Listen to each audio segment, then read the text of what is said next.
وأشهد أن لا إله إلا الله وحده لا شريك له وأشهد أن محمدًا عبده ورسوله يا أيها الذين آمنوا اتقوا الله حق تقاته ولا تموتن إلا وأنتم مسلمون يا أيها الناس اتقوا ربكم الذي خلقكم من نفس واحدة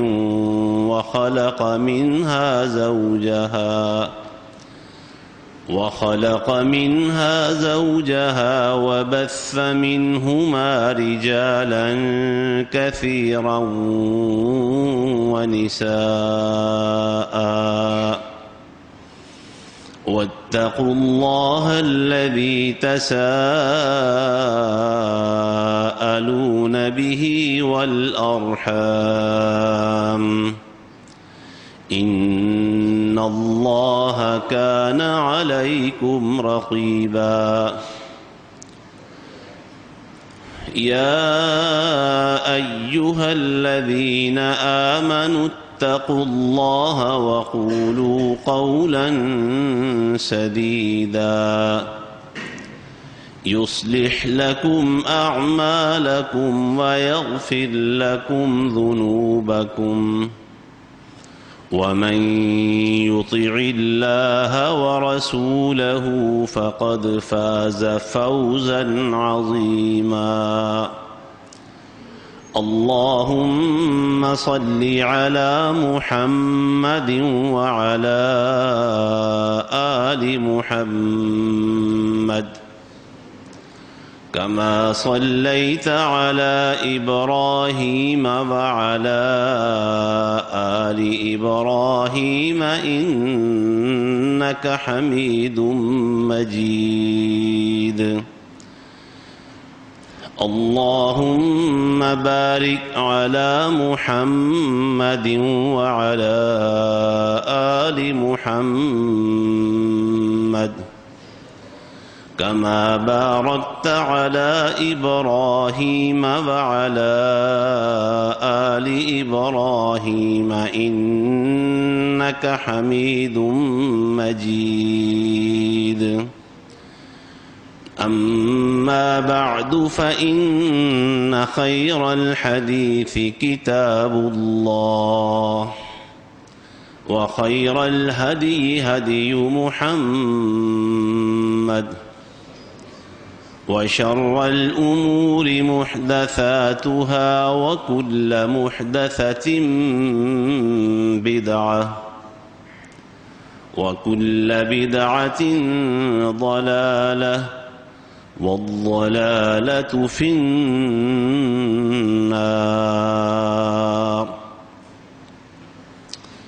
سبحانك لا علم لنا إلا ما علمتنا إنك أنت العليم الحكيم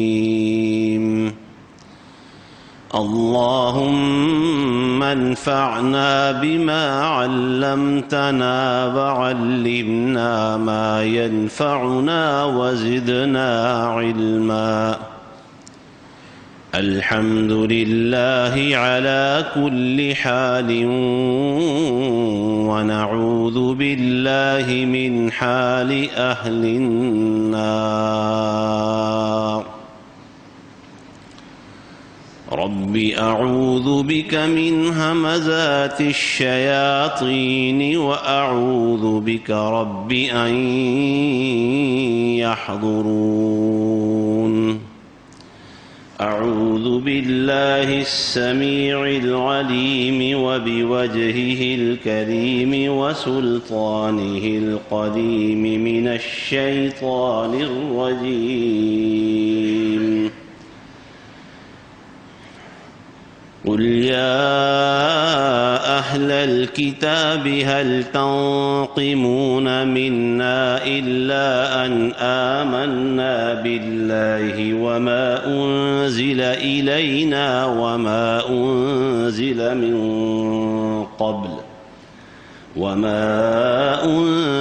من قبل وأن أكثركم فاسقين قل هل أنبئكم بشر من ذلك مثوبة عند الله من لعنه الله وغضب عليه وجعل منهم القردة والخنازير وعبد الطاغوت أولئك شر مكانا وأضل عن سواء السبيل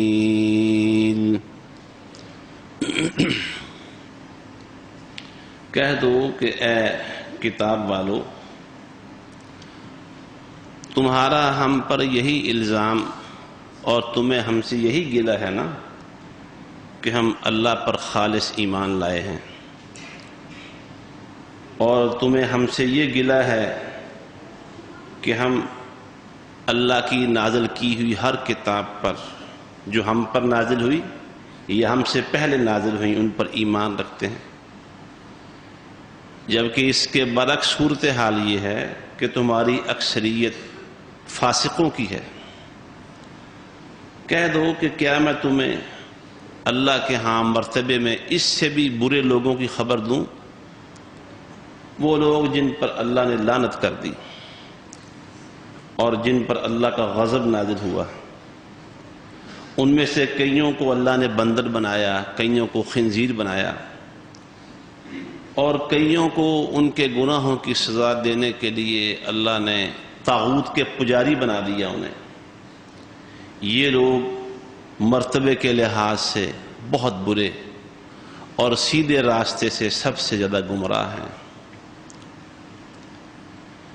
سورہ مائدہ میں یہ اہل کتاب سے خطاب ہے، رسول اللہ صلی اللہ علیہ وآلہ وسلم سے اللہ نے کہا، چونکہ اہل کتاب پہلے دن سے ہی بالخصوص یہودی مسلمانوں سے بگڑے ہوئے تھے، بگڑے رہتے تھے، مسائل پیدا کرتے تھے، حالات خراب کرتے تھے۔ منافقوں کی اکثریت کا تعلق اصل میں یہود کے ساتھ ہی تھا، اور منافق ظاہر ہے مسلمانوں میں رہتے تھے، نمازیں پڑھتے تھے، مسلمان شہری ہونے کے حوالے سے سارے حقوق حاصل تھے، صفوں میں گھس کر وہ مسائل پیدا کرتے تھے، چین سے نہیں بیٹھتے تھے اور نہ وہ چین سے بیٹھنے دیتے تھے۔ تو ان سے کہا گیا کہ تم ہم سے کیوں بگڑے ہوئے ہو؟ ہمارا قصور کیا ہے؟ تم ہم پر کیا الزام لگاتے ہو؟ یہی الزام ہے نا، ہمارے خلاف اگر کوئی چارج شیٹ تم تیار کرو تو یہی ہوگی نا کہ ہم اللہ پر خالص ایمان لائے ہیں۔ یہودیوں کو یہ بات جو کہی گئی کہ ہم اللہ پر خالص ایمان لائے ہیں، وہ اس لیے کہ یہودی اللہ پر ایمان لانے کے دعوے دار تو تھے، لیکن تاریخ بتاتی ہے اور ان کا جو دینی لٹریچر ہے اب تک کا، وہ بتاتا ہے کہ دنیا میں شاید اللہ کے سب سے بڑے گستاخ خود یہودی ہیں، اللہ پر ایمان لانے کے باوجود۔ اس کی تفصیل کا یہ موقع نہیں ہے۔ اور پھر وہ تورات پر ایمان لانے کے دعوے دار تھے۔ تورات میں جتنی بھی تحریفات ہوئی تھی وہ خود یہودیوں کے ہاتھوں کا شاخص آنا تھا، یہودیوں کے ہاتھوں سے ہوئی تھی، خود انہوں نے کی، ان کے راہبوں نے، ان کے مولویوں نے، ان کے علماء نے خود تحریفیں کی۔ قرآن بتاتا ہے یحرفون الکلم عن مواضعہ، وہ لفظی تحریف بھی کرتے تھے، آیتیں خود گھڑ کے کتاب اللہ کی آیتوں سے ملا کر شامل کر کے لوگوں کو باور کرواتے تھے کہ یہ سب کچھ اللہ کی طرف سے نازل ہوا ہے، تحریف کرتے تھے۔ تو کہا گیا کہ تمہیں ہم سے یہ گلہ ہے کہ اللہ نے جو کتاب ہم پر اتاری اور ہم سے پہلے جتنی کتابیں بھی اللہ نے اتاری، جو اللہ نے اتاری ہیں، وہ کتابیں نہیں جو تمہارے ہاتھ میں ہیں، وہ کتابیں جو اللہ نے آسمان سے اتاری تھی، ہم ان پر بھی ایمان رکھتے ہیں۔ ہم یقین کیسے کہتے ہیں کہ وہ اللہ کا کلام تھا، وہ اللہ کی کتابیں تھیں؟ یہ قصور ہے ہمارا؟ تم اللہ کی کتاب پر ایمان لائے ہو اور اللہ کی کتاب کو بدل کے رکھ دیا، خود نہیں بدلے تم۔ ہماری صورتحال بھی کچھ اس طرح کی جب ہوئی تو علامہ اقبال کو کہنا پڑا کہ خود بدلتے نہیں، قرآن کو بدل دیتے ہیں۔ ہمارے کچھ لوگ بھی ایسے ہیں، خود بدلتے نہیں، قرآن کو بدل دیتے ہیں۔ ہوئے بے توفیق کس درجہ فقیہان حرم، کہ ہم ایمان لائے ہیں اللہ کی کتابوں پر جیسے وہ نازل ہوئی، یہ قصور ہے ہمارا۔ اور ادھر تمہاری حالت یہ ہے کہ تمہاری اکثریت فاسقوں کی ہے۔ تاریخ گواہی دیتی تھی، تاریخ۔ موسیٰ علیہ السلام نے، حالانکہ اللہ نے کتنی بڑی کامیابی دی کہ موسیٰ علیہ السلام اپنی نہتی قوم کو لے کر مصر سے نکلے، فرعون ان کے تعاقب میں ساری فوجیں پوری سپاہ لے کر نکلا، ان نہتوں کے سامنے، ان کی آنکھوں کے سامنے اللہ نے وہ اسلحے والے فوجوں والے فرعون کو اس کے لشکروں سمیت، اس کے جنگی آلات سمیت اللہ رب العزت نے سمندر میں غرق کر دیا۔ کتنی بڑی نشانی تھی اللہ کی طرف سے، کتنا بڑا معجزہ تھا سیدنا موسیٰ علیہ السلام کا، کہ وہ فرعون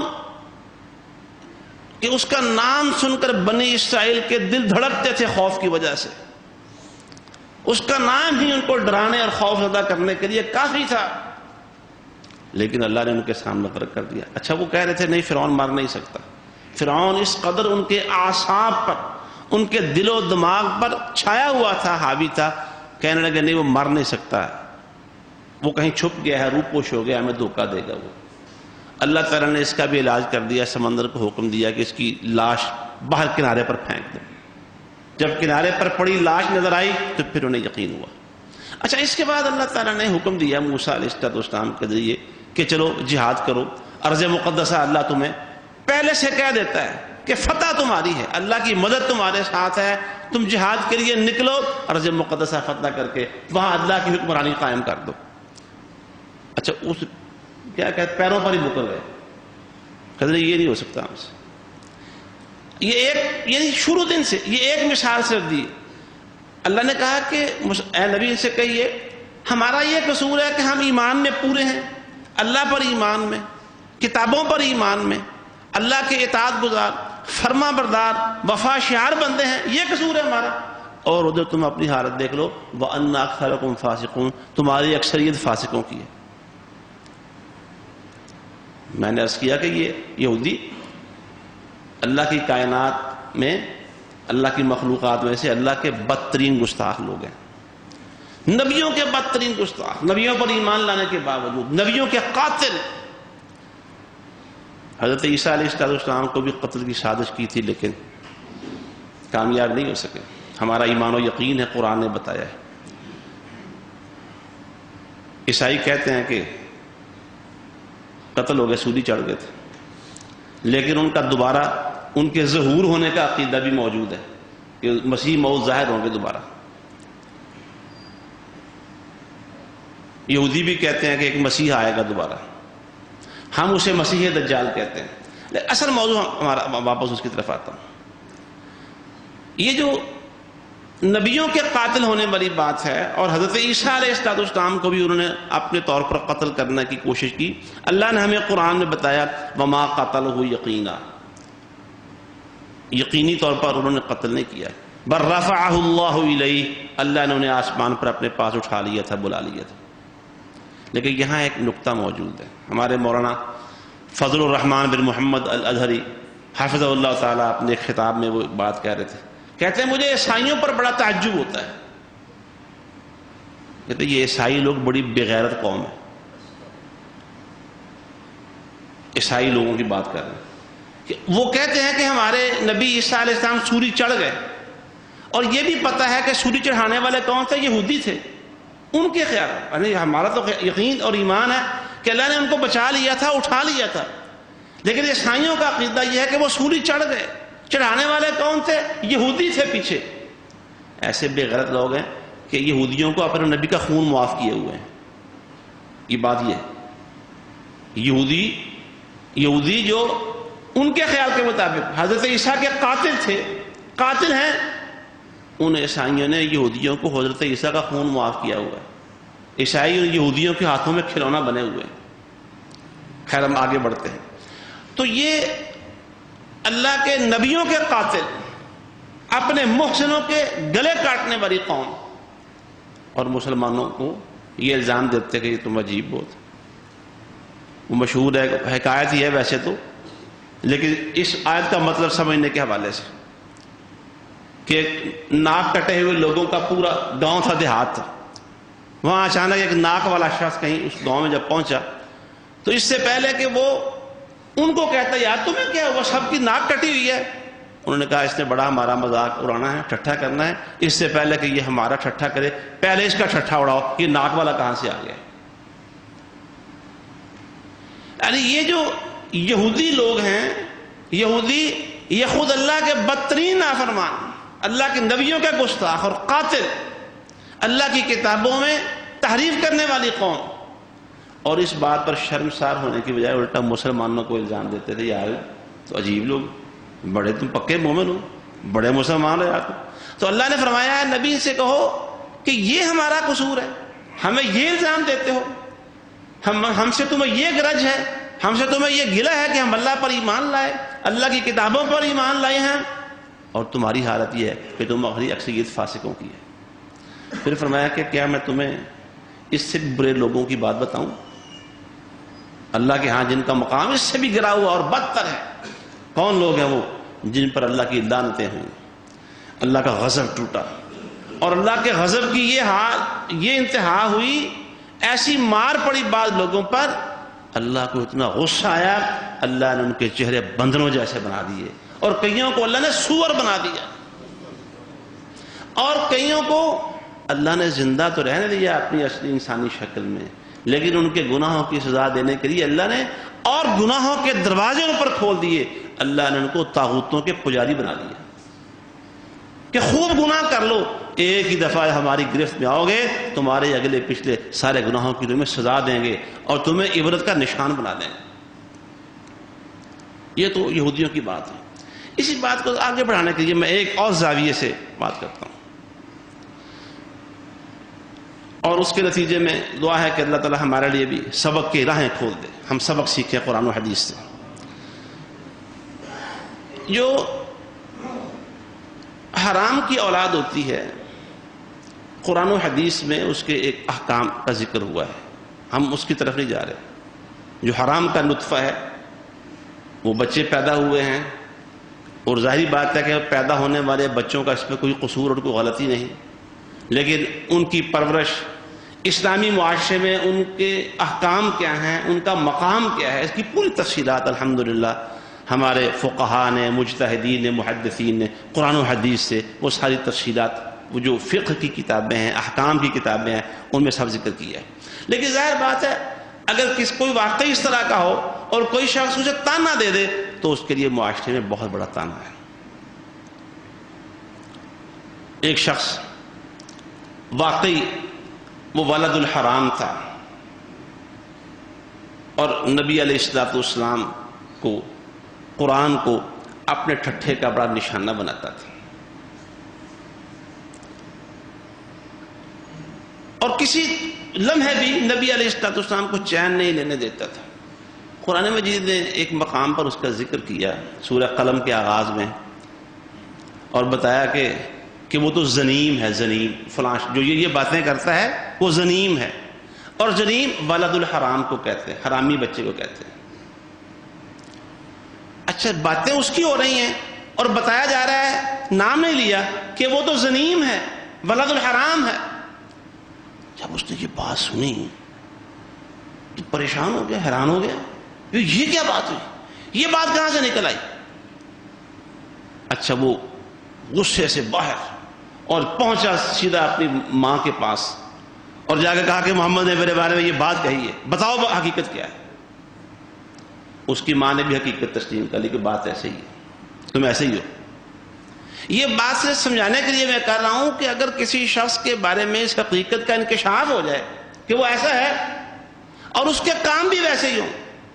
اچھا کئی بچوں کے وہ اپنے والدین ہی کی اولاد ہوتے ہیں، حقیقی والدین کے کام ایسے ہوتے ہیں کہ ان کے کاموں کی وجہ سے ان کو کہتے ہیں بڑا حرامی ہے تو بعض لوگ کام ایسے ہوتے ہیں، اس کے اسباب ہو سکتے ہیں تربیت اچھی نہیں ہوئی یا حرام مال کھلایا گیا ہوتا ہے، بعض اوقات بچوں کو حرام مال کھلایا جاتا ہے، تعلیم بڑے اعلیٰ اداروں کے اندر ہوتی ہے لیکن سب کچھ ہونے کے ساری محنتوں کے باوجود وہ حلالی بچے ہونے کے باوجود ان کے کام حرامیوں والے ہوتے ہیں، لہذا وہ بھی لوگوں کی زبانوں کا نشانہ بنتے ہیں کہ پتہ نہیں کون سے ہو، کیسے ہو، ویسے ہو۔ بہرحال جو اولاد الحرام ہیں اس کے احکام موجود ہیں قرآن و حدیث کے اندر، اور بعض حرامی ایسے ہیں وہ بہت ہی زیادہ حرامی ہوتے ہیں، جیسے وہ پطرس بخاری نے لکھا ہے، میں ایک علاقے میں گیا، وہاں بہت سارے کتے جمع تھے، ان کتوں میں سے ایک کتا وہ بہت ہی کتا تھا، کئی حرامی بہت ہی حرامی ہوتے ہیں۔ میں وہاں اپنے اصل اسی اہل کتاب یہودیوں کے موضوع کی طرف آ رہا ہوں، یہ گستاخ ہیں تو بدترین گستاخ ہیں، یہ نبیوں کے موشن ہیں، نبیوں کے جو ان کے موشن تھے ان کے گلے کاٹنے والے ہیں، تو نبیوں کے بدترین گستاخ ہیں۔ ان کی تاریخ اللہ اور اس کے رسول کی نافرمانی اور ان کے احسان فراموشی سے تاریخ میں ان کے اوراق بھرے پڑے ہیں۔ اور میں جو ولد الحرام والی بات کر رہا ہوں وہ بھی ایک خاص زاویے سے کر رہا ہوں۔ یہ جو عرب کے خطے میں اسرائیل کی ایک بنیاد رکھی گئی، ایک حکومت کی، ایک مملکت کی، ریاست کی، میں اس ریاست کی بنیاد رکھنے کو کہتا ہوں کہ یہ بالکل ایسے ہی ہے جیسے کہ ولد الحرام ہوتا ہے، جیسے حرام کی اولاد ہوتی ہے، اور یہ حرام کا بچہ پلتا رہا برطانیہ کی گود میں، پتہ نہیں کون اس کو فیڈر دیتا رہا پرورش پا کے، اب یہ حرام کا بچہ عرب کی خطے میں ریاست میں اپنی دولت، اپنی ریاست، اپنا ملک بنایا، اور آج صورتحال یہ ہے کہ دیکھ لیں اس ولد الحرام، اس حرامی کی جو بہت ہی حرامی ہے اپنے کردار کے لحاظ سے، اپنی تاریخ کے لحاظ سے، اپنے دین اور اللہ اور اس کے رسول کے ساتھ تعلق کے لحاظ سے، اب دیکھیں آج اس کے ذریعے کتنی بڑی اللہ رب العزت کی یہ نشانی اور اللہ کی طرف جھکنے والی بات ہے۔ آج قرآن پر ایمان لانے والے، اللہ کے نبی محمد صلی اللہ علیہ وسلم پر ایمان لانے والے، اس جو حرامی اور وہ بہت ہی حرامی ہے اس کے سامنے گھٹنے ٹیک رہے ہیں اور اس کے سامنے سرنگوں ہو رہے ہیں۔ اور اس رسول اللہ صلی اللہ علیہ وآلہ وسلم نے فرمایا تھا قیامت کی نشانیوں میں سے جو حدیث جبریل کے اندر آئی ہیں، حدیث جبریل صحیح بخاری، صحیح مسلم اور اس طرح حدیث کی کئی کتابوں میں ہے، حدیث جبریل امین انسانی شکل میں آئے تھے اور کئی سوالات کیے، ان میں سے ایک سوال قیامت کی نشانیوں کے بارے میں تھا۔ رسول اللہ صلی اللہ علیہ وآلہ وسلم نے فرمایا ایک نشانی قیامت کی یہ کہ وہ بکریوں کے چرواہے وہ بڑی بڑی عمارتیں، اونچی اونچی بلڈنگیں بنانے میں ایک دوسرے سے آگے نکلیں گے اور فخر محسوس کریں گے کہ اب میں نے تم سے اونچی اور اس سے بھی اونچی اور اس سے بھی اونچی بلڈنگ بنا لی ہے۔ ہوں گے وہ بکریوں کے چرواہے۔ اس وقت بڑے فخر سے کہا جاتا ہے یہ برج خلیفہ دنیا کی سب سے اونچی عمارت ہے، مثلا سب سے اونچی، اور کہا جا رہا ہے جی اس سے اونچی عمارت اب جدہ کے اندر اس سے بھی بڑی عمارت بنائی جائے گی جو اس سے بھی اونچی ہوگی۔ پوچھا گیا ہے وزیر سے کہ یہ اتنی اونچی بلڈنگ آپ نے بنانی کیوں ہے؟ تاکہ ہمارا فخر ہو۔ پہلے یہ فخر وہ دبئی والوں کو ملا ہوا ہے کہ دنیا کے سب سے اونچی عمارت ان کے ہاں ہے، اب یہ فخر ہمیں حاصل ہوگا کہ ہمارے سمندر میں، ہمارے ملک میں، ساحل سمندر پر دنیا کی سب سے اونچی عمارت کھڑی ہے، یہ فخر ہے۔ اور رسول اللہ صلی اللہ علیہ وآلہ وسلم اسے قیامت کی نشانی قرار دیتے ہیں۔ اور وہ جو مسلمانوں کا سرمایہ لگ کے اتنی بڑی عمارت، اب اس عمارت پر اسرائیل کے جھنڈا بھی لہراتا ہے۔ آپ یوٹیوب میں کھول کے دیکھ لیں، اسرائیل کا جھنڈا برج خلیفہ کے اوپر لکھ کے دیکھ لیں، آپ کو سارا منظر نظر آ جائے گا۔ یعنی اس ولد الحرام، اس حرامی بچے کی حرام کاری اور مزید جو بہت ہی حرامی ہونا ہے اس کا، وہ کس طرح واضح ہو رہا ہے۔ وہ عرب گریٹر اسرائیل کے خواب دیکھ رہا ہے۔ ہمیں ویسے وہ ایک پہلو یہ ہے کہ رسول اللہ صلی اللہ علیہ وآلہ وسلم نے یہ پیش گوئیاں کر رکھی ہیں کہ یہ بہت بڑی جنگ الملحمۃ الکبریٰ، شاید یہ دنیا کی تیسری اور آخری سب سے بڑی جنگ واقع ہوگی جس میں مسلمان کام آئیں گے۔ نبی علیہ السلام کی ایک حدیث میں ذکر آیا ہے، مثال دی آپ نے، اگر کسی شخص کے 100 بیٹے بھی ہو نا، 100 بیٹے، یہ جنگ ایسی ہوگی اس میں اس کے 99 بیٹے قتل ہو جائیں گے. اگر کسی شخص کے 100 بیٹے ہوں تو 99 قتل ہوں گے، ایک بچے گا. اتنی بڑی جنگ ہوگی، اور اس جنگ کے پیچھے یہ بلد الحرام بھی ہوگا، اور اس کے پیچھے یہ ساری فوجیں ہوں گی، اور یہ جنگ تو ہونی ہی ہونی ہے، ہو کر رہے گی. لیکن جس طرح یہ دنیا بھر سے یہودی اس خطے میں، یہ گریٹر اسرائیل میں اکٹھے ہونے والے ہیں، پہلے یہاں یہ حکومت بنائیں گے اور اس کے بعد یہی علاقہ رسول اللہ صلی اللہ علیہ وآلہ وسلم کی پیشگوئی ہے، ان یہودیوں کا قبرستان بن جائے گا. یہی سر ہمارا ایمان ہے. اس لیے خوف اور گھبرانے کی بات نہیں ہے. اس وقت ایک کیفیت مسلمانوں کی ہے، یار یہ عربوں نے کیا کیا، یہ فلاں ملک کدھر جا رہا ہے، فلاں کیا کر رہا ہے. بات تو تکلیف کی ہے. یہ حرام کی اولاد پوری دنیا پہ چھا رہی ہے، جن کے کام حرامیوں سے بڑھ کر حرامیوں والے ہیں. یہ کدھر معاملہ جا رہا ہے. لیکن بھائیو، اللہ کی تقدیر غالب ہے، یہ ہونا ہے تو ہو کر رہے گا. لیکن یہاں میں نے اور آپ نے کیا کرنا ہے، جو میں نے عرض کیا تھا کہ دعا کریں اللہ یہاں سے ہمارے لیے ایک سبق نکال دے، اللہ ہمیں صراط مستقیم نصیب فرما دے. یہ صراط مستقیم کی بات جو کہی ہے، یہ بڑی اللہ کے فضل و کرم سے سوچ سمجھ کے کہی ہے. رسول اللہ صلی اللہ علیہ وآلہ وسلم کو اللہ نے آخری دین، کامل دین دے کر بھیجا ہے، مکمل. آپ اللہ کے آخری نبی ہیں، خاتم النبیین ہیں، اور آپ کی جو ہدایت ہے، آپ کا دین ہے، وہ سب سے کامل رہنمائی کرتا ہے. ہر حالات میں، ہر قسم کے معاملات میں، ہر موقع پہ ہماری کامل ترین رہنمائی کرتا ہے. ان ھذا القرآن یہدی للتی ہی اقوم. قرآن تمہیں وہی راستہ دکھاتا ہے جو سب سے سیدھا اور سب سے مضبوط ہوتا ہے.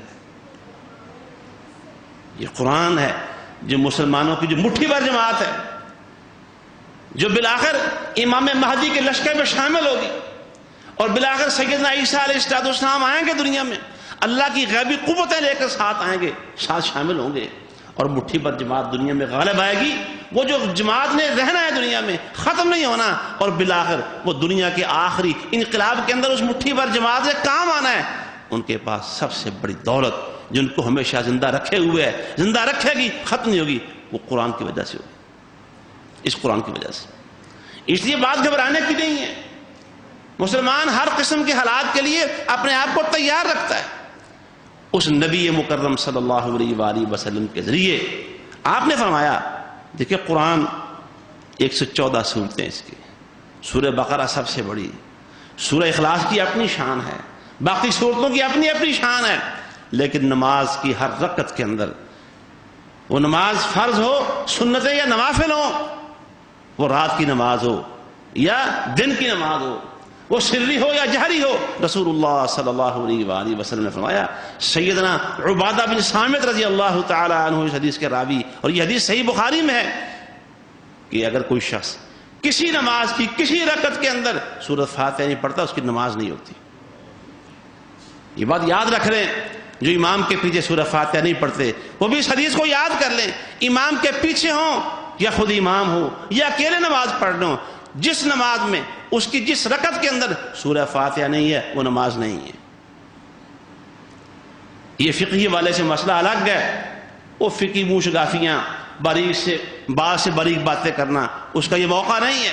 لیکن میں اپنے دوستوں کو اس بات کی نصیحت کرتا ہوں، جو امام کے پیچھے سورہ فاتحہ نہیں پڑھتے، حدیث یہ بھی واضح ہے اور بہت ساری حدیثیں ہیں، امام کے پیچھے سورہ فاتحہ پڑھا کریں.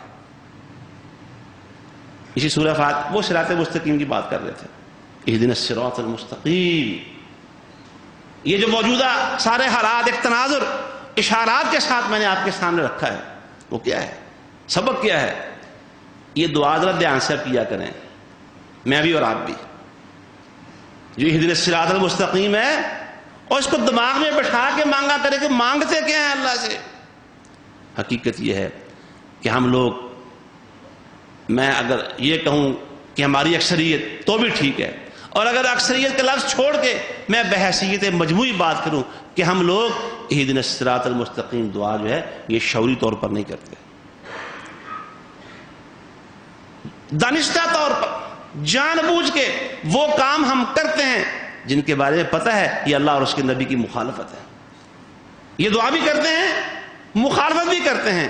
تو پھر دعا کا کیا؟ اس کا مطلب ہے جو اللہ سے ہم مانگ رہے ہیں وہ دل سے نہیں مانگ رہے.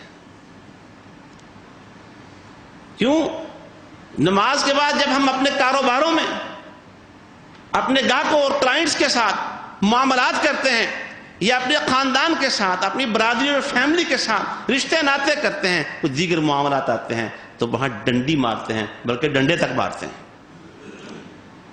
اور بہت سی دفعہ ایسا ہوتا ہے کہ مسجد سے نماز پڑھ کے ہی جاتے ہیں، اہدنا الصراط المستقیم کی دعائیں کرتے ہوئے جاتے ہیں، ہماری نیت ہی نہیں ہوتی.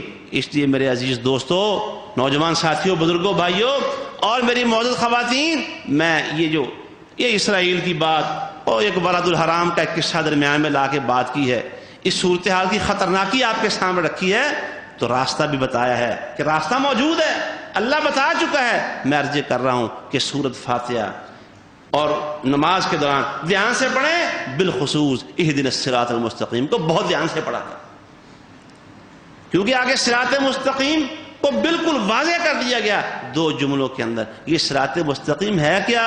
صراط الذین انعمت علیہم، ان لوگوں کا راستہ جن پر یا اللہ تیرا انعام، تو نے انعام فرمایا. غیر المغضوب علیہم ولا الضالین، ان لوگوں کا راستہ نہیں جو مغضوب ٹھہرے. مغضوب کون ہے؟ جن کے بارے میں سورہ مائدہ کی آیتیں میں نے آپ کو سنا دی، ان کے نہیں. ولا الضالین، اور ان کا نہیں جو گمراہ ہو گئے. یہ گمراہ ہونے والے کون ہیں؟ اس سے مراد عیسائی ہیں، نصارہ ہیں، قرآن کہتا ہے. یا اللہ ان کے راستے پر نہیں، ان کا راستہ میں نے واضح کیا. اللہ کو ان پر اتنا غصہ آیا، اللہ نے کئیوں کو بندر بنایا، کئیوں کو سور بنا دیا، اور کئیوں کو زندہ چھوڑ کے انہیں بتوں کی پوجا اور پرستش پہ لگا دیا، ان کو طاغوتوں کے حوالے کر دیا تاکہ اور گناہ کر کے مزید بڑے عذاب کے مستحق بن سکے. اس لیے راستہ واضح ہے، انعام یافتہ لوگوں کا راستہ، نبیوں کا راستہ، صدیقین کا راستہ، شہداء کا راستہ، صالحین کا راستہ. اور ادھر دوسرا راستہ کون سا ہے؟ 2 راستے ہیں، ایک یہ راستہ ہے دائیں طرف والا انعمت علیہم کا، اور ایک وہ بائیں طرف والا راستہ ہے جو مغضوب اور ضالین کا راستہ ہے. اور اللہ سے مانگتے ہیں تو ذرا دھیان سے مانگا کریں. ہم مانگ رہے ہیں تو پھر ہمیں شعور بھی ہونا چاہیے. یہ اللہ کی نافرمانی والے طریقے راستے چھوڑیں، نبی مکرم صلی اللہ علیہ وآلہ وسلم کی مخالفت نکالیں زندگی سے. یار دعائیں یہ کر رہے ہیں، اردو سے ڈنڈی مار رہے ہیں. ٹھیک ہے، حکمرانوں کی بات، عدالتی نظام کی بات ہم کرتے ہیں، اور پہلے اپنے دائرے کو تو دیکھیں، اپنے گھر کے دائرے کو، اپنے کاروبار دکان جو میرے اور آپ کے اختیار میں ہے وہاں تو دیکھیں. کیسی کیسی ہم بدعنوانیاں کر رہے ہیں، کیسی کیسی نافرمانیاں کر رہے ہیں، کیسے کیسے اللہ اور اس کے رسول صلی اللہ علیہ وآلہ وسلم کی مخالفت کر رہے ہیں. اللہ نے سارے مسلمانوں کو بھائی بھائی بنایا. ہم کہتے ہیں، میں پچھلے خطبے میں بھی اللہ کی توفیق سے عرض کیا تھا، اللہ نے سب مسلمانوں کو بھائی بنایا. کہتے ہیں نہیں، ہمارے بھائی تو صرف ہم رانا ہیں تو رانے ہمارے بھائی ہیں، شادی بیاہ ادھر ہی کریں گے. ہم جی شیخ ہوتے ہیں، ہم شیخ ہیں، ہم بھائی ہیں، شادی باہر نہیں کریں گے، شیخوں میں کریں گے. ہم جی مغل ہیں، ہم مغلوں سے باہر نہیں کرتے، ہمارے مغل بھائی ہیں، دوسرے ہمارے بھائی نہیں ہیں. اللہ نے ایک بنایا ہے، ہم کہتے ہیں ہم ایک نہیں ہیں. فرمایا یہ تمہاری جو برادری ہے، خاندان ہے، یہ محض شناخت ہے، محض تعارف ہے، اللہ کے ہاں اس کی کوئی قدر و قیمت نہیں. نہیں کہتے ہمارے نزدیک تو قدر و قیمت ہے. ہم جو عزت شان ہم ملک ہیں، ملکوں کو دیتے ہیں، وہ دوسروں کو نہیں دے سکتے. کیسے؟ یہ اپنی بیٹی ملکوں کو دیں گے، کسی اور کو نہیں دیں گے. اللہ نے قرآن میں کہا ہے اہل کتاب کی عورتوں سے شادی کر سکتے ہو، لیکن اپنی بیٹیاں ان کو نہیں دینی. یہ قرآن کا مسئلہ ہے، یہ قرآن مجید کا مسئلہ ہے. ہم نے اس مسئلے کو اپنی برادری پہ لاگو کیا. جی ہم تو ملکوں کو دیتے ہیں یا ملکوں سے لیتے ہیں. ہم جی مغلوں کو دیتے ہیں، مغلوں سے لیتے ہیں. کتنی بڑی نافرمانی ہے، کتنے بڑے بت کی پوجا کر رہے ہیں. سارے کر رہے ہیں، حاجی بھی کر رہے ہیں، نمازی بھی کر رہے ہیں، داڑیوں والے بھی کر رہے ہیں، بغیر داڑیوں کے کر رہے ہیں، ماتھوں کے محراب والے بھی کر رہے ہیں. اس بت کی پوجا نہیں ہو رہی. کیسی بڑی نافرمانی ہے. پڑھتے کیا ہے؟ اہدنا الصراط المستقیم صراط الذین انعمت علیہم غیر المغضوب علیہم ولا الضالین. کردار کیا ہے ہمارا، معمولات کیا ہیں ہمارے، فیصلے کیا ہیں ہمارے، رشتے ناطے کیا ہیں ہمارے. بھائیو، ان حالات پر جو عرب ممالک اسرائیل کو تسلیم کرنے کے حوالے سے پیدا ہو رہے ہیں اور اس کے نتیجے میں ان پر اگر اڑ رہے ہیں تو پھر اپنی اصلاح کر لیں، ورنہ ان پر بات کرنے کا مجھے اور آپ کو حق حاصل نہیں. حق حاصل ہے، مغضوب علیہم والضالین والی بات ساری ہم کر رہے ہوں اور ان کو کہہ رہے یار یہ عرب بڑے بیوقوف لوگ ہیں یار، یہ دیکھو سعودی عرب والوں کو کیا ہو گیا، یار یہ فلانوں کو کیا ہو گیا، یہ لمبے رومالوں اور گوترے شمار رکھنے والوں کو کیا ہو گیا، یار یہ دیکھو وہ قرآن کو سمجھنے والے ہیں، قرآن ان کی زبان میں نازل ہوا ہے۔ بھائیو ہمیں حق حاصل نہیں اس طرف سے کرنے کا۔ اہدنا الصراط المستقیم صراط الذین انعمت علیہم غیر المغضوب علیہم ولا الضالین کو صحیح شعور کے ساتھ صحیح یقین کے ساتھ پڑھیں، اور جو قبلے ہمارے خراب ہوئے ہیں، ڈائریکشن خراب ہوئی ہیں، ہماری سمتیں غلط ہوئی ہیں، ان کو ٹھیک کر لیں، ٹھیک کریں، دل کے ساتھ یقین کے ساتھ شعور کے ساتھ پڑھیں نمازوں میں اہدنا الصراط المستقیم صراط الذین انعمت علیہم غیر المغضوب علیہم ولا الضالین۔